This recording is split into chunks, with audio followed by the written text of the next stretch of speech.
by the way. Soul Beer's throwing their own festival. Just cool. over 50 vendors. Wanted to just go ahead and put that out there. It's Yeah. going to be a huge day tomorrow. So if you go, huge. Yeah, you can go to Eventbrite and get your tickets. It's called Kill the Lights Festival. Sweet. All right. So, Jonathan, it was 6 days ago, depending on when people were watching this, that Tennessee beat Alabama, and it still sounds somewhat weird to say. What were your thoughts on the game, as I haven't spoken to you since we last spoke before the game? There's a lot, but guys played well, made, team that makes the fewest mistakes will win, right? One of the game maxims. So, we inside the program, that's teached and preached a lot, but taking advantage of opportunities, right? And so when people are going, oh, well, refs this, refs that, dude, that's part of the game. That's just reality of the game. Either way, good, bad, and different, as long as they're consistent. We handed them a touchdown. They essentially handed us a touchdown on their dumb punt return. We'll just call it that way. So, it kind of evened out, and I do think the better team won on Saturday in the end, just because of how we played top to bottom. Start to finish, it was as clean of a game as you can play without just literally handing somebody a game that you shouldn't handle. So I think the guys played well. I think the coaching staff adjusted better than Alabama, and not many teams can say that's happened in the past 15 years. Yep. No, I agree. I looked at that game at halftime, and I thought Tennessee was winning both sides of the line of scrimmage. And I looked at the skill position players. You take away Jahmyr Gibbs, and if he doesn't transfer in, that's a middle of the pack at best set of skill positions. Yes.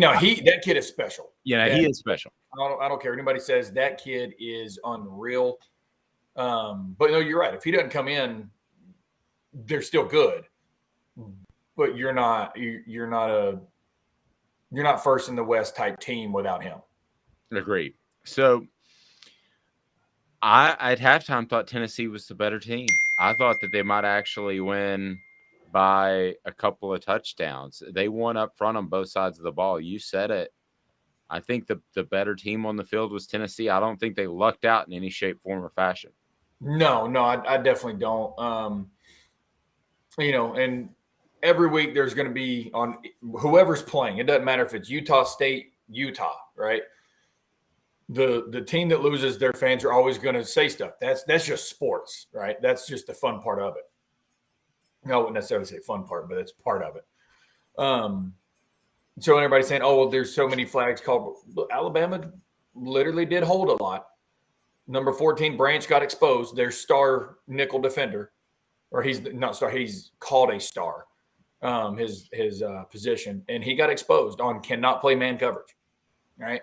He got some costly PI calls, and they were legitimate PI calls. Alabama got away with one on the third goal from the 16, throwing it up. That was an offensive PI. They got called to a defensive PI against us. You score a touchdown, right? That's just football is what I'm trying to get at. The reality is the refs, you can only review so many plays. Good, bad, and different. There's nothing you can do from the human element. I think our guys did a good job of overcoming it. And, I feel bad for Alabama. And if you look when they play Ole Miss, and not because of Lane Kiffin, because Ole Miss is going to play just as fast as we play on offense, and they are going to try to expose them. And they've shown they can throw for 400, and they've shown they can run for 400. So Alabama legitimately has a chance to lose 2 SEC games this year. Yeah, it could happen. Amanda? Let's move on to our today's tough question. If Tennessee goes 10-2, would you be disappointed with that, or how would you feel about that? No, and anybody that says they're disappointed with a 10-2 season is delusional. And I say that meaning that is not just for Tennessee. That goes for any team. If people understood how hard it is to win 10 games, especially in the SEC, right? That's winning mathematically, like 85%? If you do that consistently, that's what's made Nick Saban so feared by everybody, is that's kind of what he averages over his career. That is absurd, right? everybody's milestone is to get to double-digit wins. Look at the NFL. If they get to 10 wins, you got a really good chance of winning your division. Well, you got 17 games. That still means you lose 7, right? So in college, you have a lot less room for error. You only get 12 games. So I would say no, nobody should ever be disappointed with 10 wins. But on the counter side of that, the good part is people are starting to talk about that is a disappointment because we're getting back to that level, right? It's really hard to get on. Can I play devil's advocate for a second? Yeah. Oh, yeah. So, all right, I'll look at this team. I see a South Carolina team that I didn't think in the beginning of the season is very good. They're not very good. I don't think Missouri or Vanderbilt are very good. I think Kentucky is scary. Georgia, they will be underdogs in that game. Mm-hmm. I say that 10-2 is kind of rock bottom at this point, given here's what they've done. Given where we're at, right? But that's what I'm getting at. At 6-0, you go, well, damn, if we go 4-2, blah blah blah, right? Because knowing who we got left, I'm just talking about from the grand scheme of things, right? If people are going to say a 10-win season from week 1, but from here on out, I mean, I can see where you're going with that because you still got to play each game. But the only game will be an underdog from here on out is Georgia. Mm-hmm. And honestly, depending on how they play and how we play the next 2 weeks, it might be like a 1 or 2 point spread, though. Just depending, because their offense is good, but they're not as high-powered as ours. Our defense is not as high-powered as theirs. So it's going to be a good matchup. The early line, which could change, I've been told will be at about 10 or 11. See, I don't. Yeah, I don't get that. For Vegas, I understand because they're trying to make money back that they just lost against Tennessee and Alabama. Yeah, I mean, I don't agree with the number. That's just what I've been told, John. I 10 or 11 to me, but you got to remember LSU was a 4.5 point favorite preseason. So that number could change drastically. But Tennessee's going to be a touchdown favorite against everybody they play except for Georgia. Yes. And I totally agree. I've said it after week 1. I was saying the whole year 11-1. But this is a conversation that I saw. Everybody's been seeing the memes now. What happens? And my dad and his buddies were on a group chat, and very select few want to agree with this comment. What does the NCAA do if Ole Miss does beat Alabama? Oh, no. I mean, sorry. Alabama beats Ole Miss. Ole Miss is 11-1. Georgia beats us. We're 11-1. Bama beats Georgia in the SEC championship, and they're both 12-1. Well, there's your top 4 teams. I don't care what anybody says. ACC does not deserve a team with Clemson's resume. It's just the bottom line.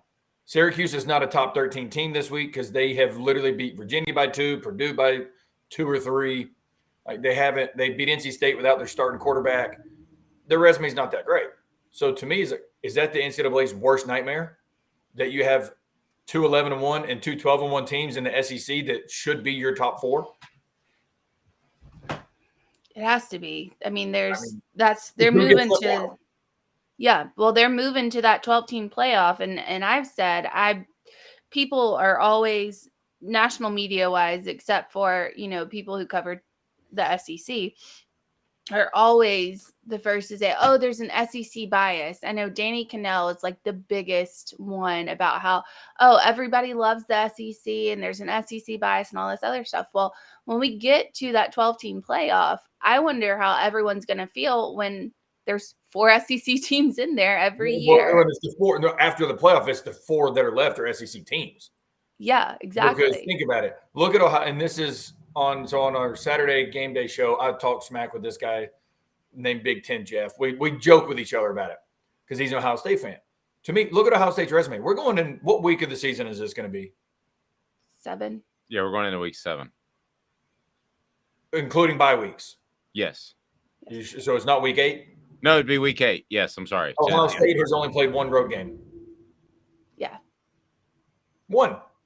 And so Ohio State's now about to only play their 2nd road game of the year, and their closest battle was against Toledo. So you're going to tell me their resume is any good? This is where the preseason rankings, and this is the same thing for Alabama right now, though. It's where the preseason rankings hurt other teams. Okay. In the sense of if there were the preseason rankings were just blown up, Tennessee would be number 1 right now off a resume. We're the only team to beat 4 ranked teams out of 6 games. That is the reality of a resume. So that's what I'm getting at is like Ohio State and Michigan still got to play. Ohio State's got Penn State, but there's a legit chance that the top 4 teams are SEC teams, but they won't pick 4 SEC teams because of the national media. So who would get left out?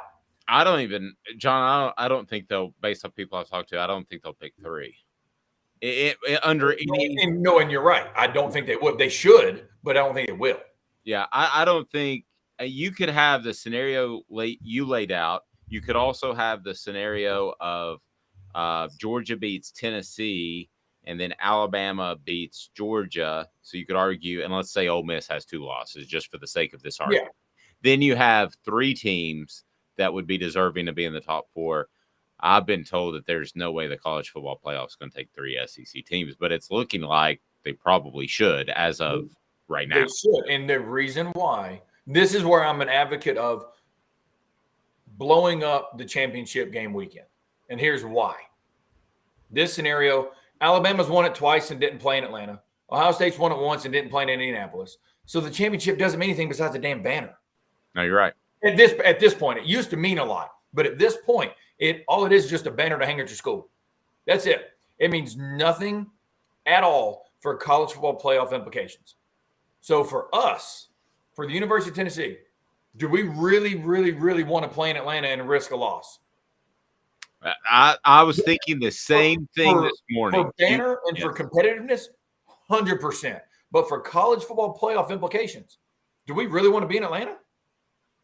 Because all we got to do is go and say, hey, if Georgia beats us, we're the Georgia fans this weekend. Georgia beat Alabama. Alabama's out. We're in. We don't have to get anybody beat up. We don't have to flip a coin to see if we win. That's the hard part about what they've built with the NCAA and how they've allowed this playoff atrocity to happen with only 4 teams. That's where, Mike Leach says it best like 5 or 6 years ago when he went on one of his little pirate rants of I love him. I love him. Oh, I know. He's such a gem for how everybody but Division I football does playoffs. But we're so much smarter than everybody because we're Division I football. But everybody does playoffs, high school, Division III, Division II, FCS, NFL, CFL. Everybody does playoffs but Division I because, we have it all figured out. And watching that video and you go, dude, you're right. 100% right. We should be in a playoff, but it's about money, so they want bowl game money instead of finding the actual best team in football, because as long as Clemson doesn't slip up ever, they're in because ACC sucks. As long as Ohio State doesn't slip up because they always have Michigan's number, they're in, doesn't matter. Right? So there's 2 of the teams automatically.